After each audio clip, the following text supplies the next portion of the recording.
Hi, Paul Sackis, Good News Planet. And I'm speaking to one of the greatest storytellers of ours, or any time. Oh, boy. Nelson DeMille. Hi, Nelson. How are you? Very good, Paul. Thank you.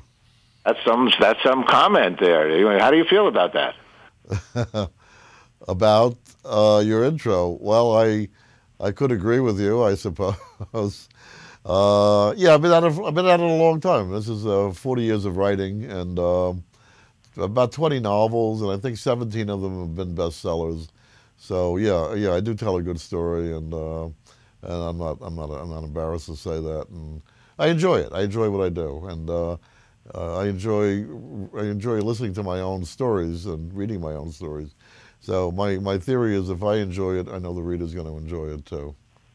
You know what? You're putting a smile on my face. I'm happy to hear that you like what you do, and I want to know how you do. No, what I want to know is why. When did you do the first time you did? When the first story you wrote, you said, I'm putting a smile on my face. I like doing this. Was it an English teacher that inspired you? Who inspired you? That's a good question. It actually was an English teacher, two English teachers, one in college, both in college. One said that I wrote well, and I used to write term papers by faking it because I didn't want to do the research, so I made up a lot of stuff, and so the teacher was impressed with my ability to tell a story. The second one was kind of an interesting one. Professor said that I had probably plagiarized, and I hadn't plagiarized, but that was a kind of a compliment. The paper was so well written that I said, if he thinks I plagiarized it from somebody smart, that's a good sign. So I was always interested in writing, but never thought I was going to become a writer. But then I spent 3 years in the Army, a year of that in Vietnam, as a combat infantry officer. So when I came out, like a lot of men who've gone to war, I had this compulsion to write the great American war novel. I mean, I'd grown up with Hemingway and Norman Mailer and read so many war novels as a kid, World War II novels, that I wanted to do the same thing.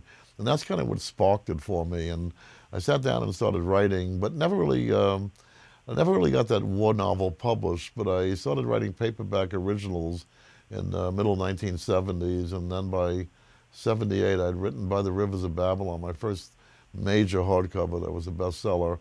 And at that point, it ceased to be a hobby. It became real, and I became a national best-selling author. And I think partly the Army inspired me to, at least sparked me to sit down and begin the process of writing. And look, it beats a lot of things you could do. I have no boss, and I make my own hours, but although I do work long hours, but I still enjoy it after 40 years. That's a good sign. There you go. Where'd you grow up? I grew up on Long Island. Born in New York City, grew up on Long Island, and still here, still on Long Island, and we like it here. It's a lot of my books were set on Long Island. Gold Coast was one that was set on Long Island, and even Word of Honor, which was my Vietnam book, but it was about after the Vietnam War. That's set on Long Island. So a little bit I'm called the Long Island author. I don't want to be called either the Long Island author or the Vietnam author. I write what strikes me at the moment. If I'm interested in it, I know that the readers are going to be interested in it. Isn't that you were born in New York, though? Do you think that had any influence? I mean, this is a city packed with people, packed with the naked city with a million stories, right? What do you think that has affected? I mean, as opposed to being, talking a couple of cows. Yeah, no, definitely, Paul. I mean, people come to me and say, I want to be a writer. Well, some people live here in the city. I said, you're lucky you live here because this is where the publishing business is. I got my first breaks because I knew people in the business. It's a big industry in New York. Publishing is a big industry. And I knew people. As a person who lived not too far from me down the street who was a major executive in a publishing house. And I was able to talk to this guy, and he introduced me to an agent. Yeah, I mean, being in New York and wanting to be a writer is sort of like, wanting to be a painter and living in Paris in the 20s. You got to be where the action is. Now I could live any place, but a young writer starting out need to move to the city where it's happening. And if you want to be a novelist and any kind of a writer, you need to be in New York because you're going to run into people. There's a lot of good networking that goes on here. And you can be a writer and live in Toledo, but chances of getting published not as good as if you actually live here where books are being published. Straight talk. We have that book expo here this week here in New York. Radiant Angel. Okay, a Radiant Angel. John Corey novel. So if this is someone's first book, which obviously they must be sleeping before this, but if this was the first book that they picked up of yours, what are they going to find in there? Well, they're going to find a wisecracking ex-cop who's now working for the feds, not happy about working for the feds because they're a little bit more politically correct. John Corey is NYPD, and he's got a different view of life, and he's a former detective, and he thinks differently than the FBI guys. So there's a little bit of that. But the more serious, theme is that we've formed these joint terrorist task forces all over the country as a result of 9/11, where theoretically now the FBI and the local police are working together to combat terrorism. This one is a little different in that it's the Russians. And the Russians are not the enemy, so to speak, but we understand that there's an existential danger, if you will, with the Russians, and because of Putin and Putin's moves in the Crimea and the Ukraine. This all kind of comes out in the book. The book is entertaining, it's got to be, but it's also educational. People who read my books are learning something. They're learning facts at the same time. They're being entertained. So you got to put a little sugar on the facts so it goes down a little bit easier. And people who have read some of my books, the ones I did do on Vietnam, said they've learned more about Vietnam from my novel than they ever learned any other way. So that's good. That's good if you can do both. But primarily, as a novelist, you got to entertain. How about the research that goes into making a book like this? Yeah, well, all these John Corey books, in fact, all my books, a lot of research lists. Corey book was set in Yemen, and that was a lot of research.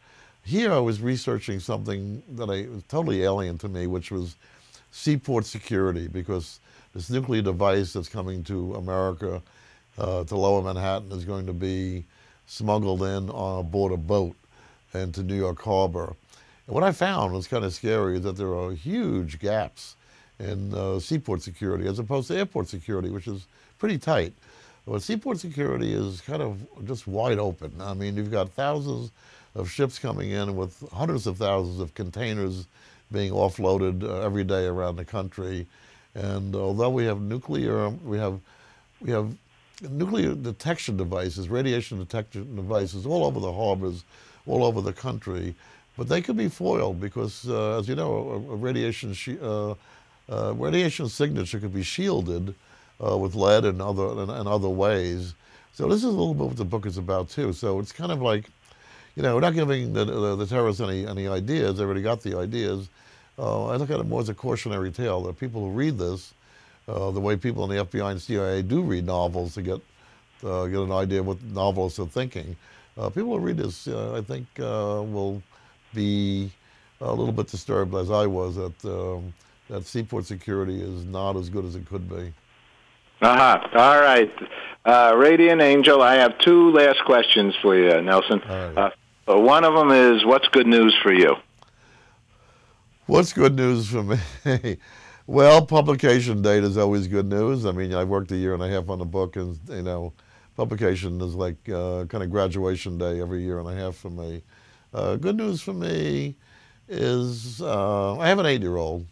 I'm an older father, and I have an 8-year-old, and he's good news every morning. Every morning, kid is funny, and they say, these kids keep you young. They don't. They keep you tired, but it's a joy, and I enjoy having a little guy around the house at my age.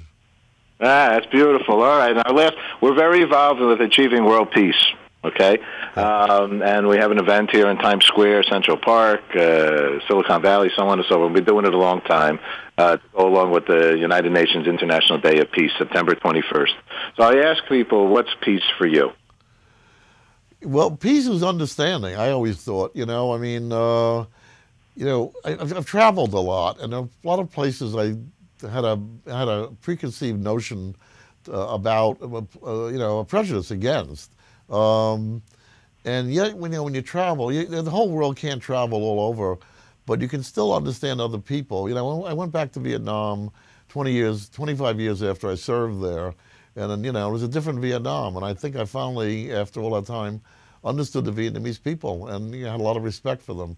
So, in a nutshell, peace is understanding. If we can understand each other, we would all understand that we're all human beings, and there's nothing inherently evil about any nationality or any culture. There are evil people, unfortunately, but if on a people-to-people basis, when you travel, you see that everybody's the same. They all love their children, and they all want peace and they want to be left alone. And I think through understanding, we could achieve world peace. I really believe that. I love it. I love it. All right, Nelson, New York Times bestselling author. Authors just don't get any better than you, Nelson. That's just what it says, and I believe them. All right, Nelson, thanks so much for sharing good news with us. Thank you. Thanks, Paul. Take care. Nice to see you. Bye-bye.